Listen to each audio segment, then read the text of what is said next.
Assalamualaikum warahmatullahi wabarakatuh. Ketemu lagi teman-teman dengan Bang Napi Channel, channel apa adanya, tidak ada apa-apanya.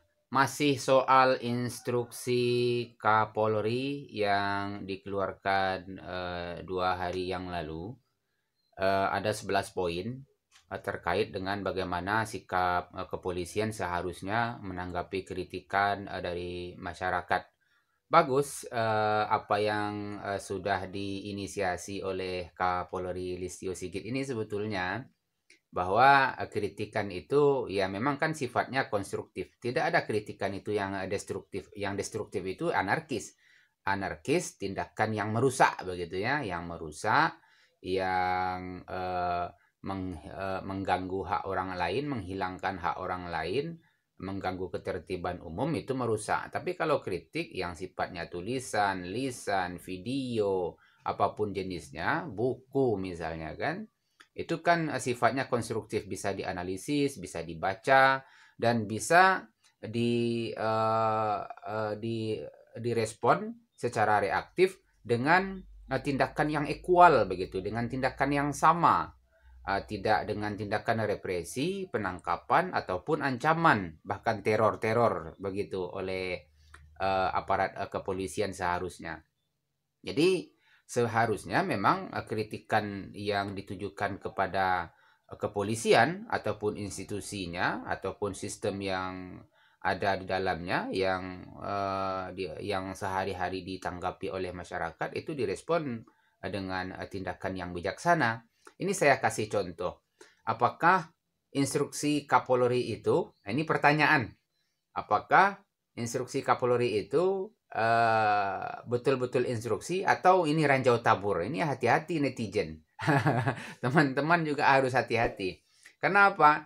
Ini instruksinya begini, prakteknya begini, akan selalu seperti itu. Dulu Kapolri Tito Karnavian juga sering mengeluarkan instruksi-instruksi yang sama, ajakan-ajakan yang sama, perintah-perintah yang sama kepada anggotanya. Tapi di lapangan, di bawah itu mereka tidak paham dengan apa yang diinstruksikan oleh pimpinannya di atas itu sendiri.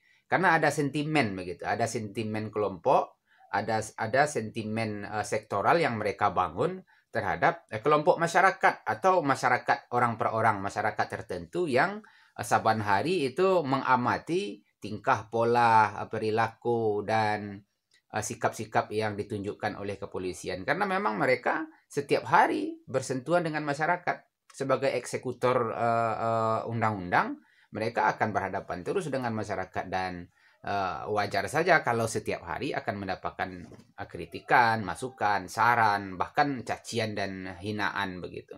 Nah, itu kan dalam kerangka untuk perbaikan, bukan untuk melakukan perusakan. Tapi kalau memang tidak mau diperbaiki, tidak mau dikritik, tidak mau dirubah, ya memang layak kalau seandainya ada usulan untuk melakukan pembubaran atau pembekuan ini institusi. Ini contoh saya kasih. Saya dulu ditangkap, ini BAP-nya tebal ini lumayan, tapi ini tidak begitu lengkap arsipnya, saya simpan. Saya ditangkap tanggal 18 November tahun 2017. LP-nya dibuat tanggal 18 itu juga. Jadi laporan laporan dugaan pelanggaran pidana ITE-nya dibuat tanggal 18 itu juga pada malam harinya begitu. Saya ditangkap siang harinya. Itu kan lucu. Jadi seharusnya laporan itu kan ada selisih ya, ada selisih eh, antara laporan kemudian permintaan keterangan saksi, dimintai keterangan untuk klarifikasi misalnya kan. Ini kan Kapolri Listio Sigit kan memberikan instruksi juga soal restoratif justice. Jadi kalau bisa ini undang-undang ITE tidak diselesaikan dengan penangkapan, tapi direstorasi, dimintai dulu klarifikasi, keterangan dan sebagainya, supaya ini tidak melulu soal undang-undang pelanggaran undang-undang ITE ini dihadapkan ke penjara begitu kan. Jadi kan hukum pidana itu kan ya upaya terakhir ya. ultimum remedium, kan begitu dalam istilah undang-undang. Jadi upaya terakhir yang memang harus diambil oleh negara untuk menghentikan upaya tindakan kriminal begitu. Jadi ini contoh BAP setebal ini yang saya punya. Ini sebetulnya tebalnya 3 kali lipat ini awalnya, karena mereka tidak tahu apa yang akan mereka dakwakan ke saya, sehingga BAP-nya semakin hari semakin menyusut waktu itu. Saya hampir 40 hari di BAP, itu rutin 20 jam setiap harinya waktu itu. Nah, disangkakan dengan pasal penghinaan, jadi vonis dengan pasal sara. Ini kan menarik ya, dengan pasal ujaran kebencian bermotif sara. Padahal kita dituduh menghina begitu ya, menghina institusinya. Nah, ini menarik. Saya ditangkap siang harinya tanggal 18 November tahun 2017.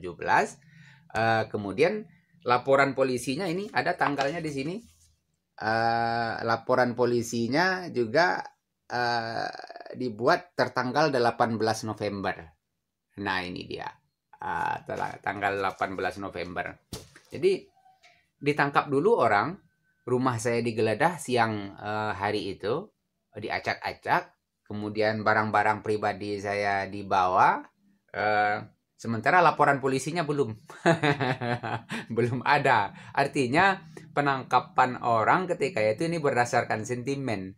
Penangkapan saya ketika itu berdasarkan sentimen, tidak berdasarkan perintah undang-undang begitu. Ini ada sekelompok polisi yang membuat surat aspal ya, asli tapi palsu. Jadi bergerak entah atas dasar perintah siapa, entah atas dasar biaya atau dana siapa, melakukan penangkapan terhadap kritik-kritik yang saya sudah keluarkan sejak tahun 2017-2016 lalu, 5-6 tahun yang lalu.